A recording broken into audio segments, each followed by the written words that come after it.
Okay, for a second, let's talk about your metal studs. When you're cutting them, as you can see, these have a bit of a downward little mini notch in these knockouts. So you have a large square plus a little one. These are pointing towards the bottom of the stud. Yes, there is a top and a bottom. It doesn't, when you're talking about cutting ripples above windows and doors, not a big deal, but when you're talking about full height studs, you want these to all be oriented the same direction so that they line up. Because these knockouts, no matter your manufacturer, all start from one end and work upwards in 2-foot intervals, or in this case, because they're lazier and provide less knockouts, they're in 4-foot intervals. Now, your first one always starts at 1 foot. So, let me take this here for a second. Every single stud, if you measure from the bottom, you will have 12 inches to the center of that knockout. Whereas at the top, you might have 1 foot, or you could have something completely different depending on the length of your studs. If you got 13'6", obviously you're not going to have 1 foot to the center of that knockout. Since these are every 4 feet, except for here, it looks like they went 2 feet here since you're so close to the top. They went 1, skip 3, 5, skip 7, 9, skip 11, 13, 15, and these are 16-foot studs, which means these will be 12 inches to center of knockout this way as well. So theoretically you could stand these up all upside down, although then your knockouts are going to be different than originally planned. And the reason for these knockouts, although it is nice for electricians or plumbers to run their pipes through those, the real reason for those are either to have cold roll channel or Spazzer bars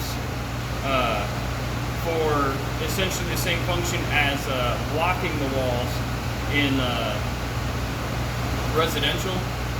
Except with residential, I think it also counts for a draft stop. That's not the case with commercial. It's literally just a bar. And it's just to basically create an extra spacer among the length of these studs, because these can flex quite a bit. So if you really want to make these the wall really rigid in lateral strength, what direction would that be? Sort of lateral strength, shear strength. There we go. In the shear strength of the wall, you would add cold roll channel like on exterior or Spazzer bars. In fact, let me show you over here real quick. I have some cold roll channel on available to see over here on this exterior wall. We'll do this real quick. You can see here's your cold roll, and these are special clips made to go with it that interlock into these knockouts. And here we got these. Basically, you're gonna have 1 foot, and then 3 foot, 5 foot, 7 foot, 9 foot, etc.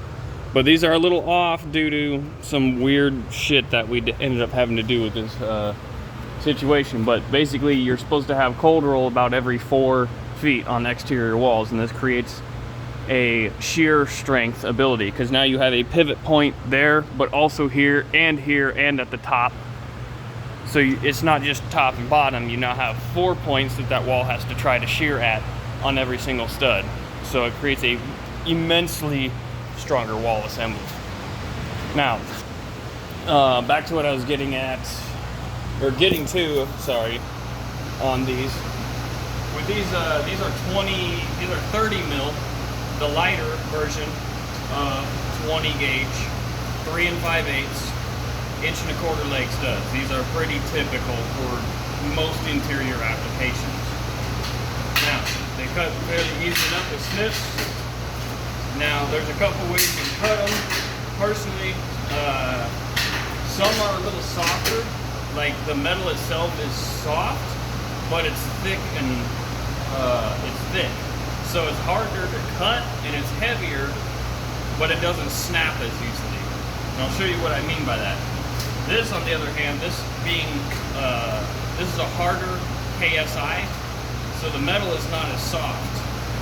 But because it's harder, despite being thinner, it's harder. But since it's thinner, it's lighter, and it still cuts easier with your snips than the heavy stuff, the 33 mil. But because it's harder, watch this. It only takes a couple goes. You seen I haven't scored that with my knife or nothing. Boom. Super clean, straight cuts right there. There's no... Now some guys will bend each individual one and make some weird rainbow cut. I don't like those because then your trash has the rainbows on them as well. And it makes it hard to stack your trash nicely. And I don't think it really saves any time from cutting without the rainbow. So, I guess you should.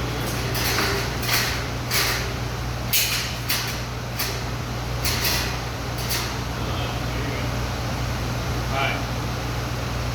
Next thing, when cutting, studs, while they're close, they're not always exactly the measurement. They could be up to a ½ inch taller or shorter than what you ordered, usually on the taller side.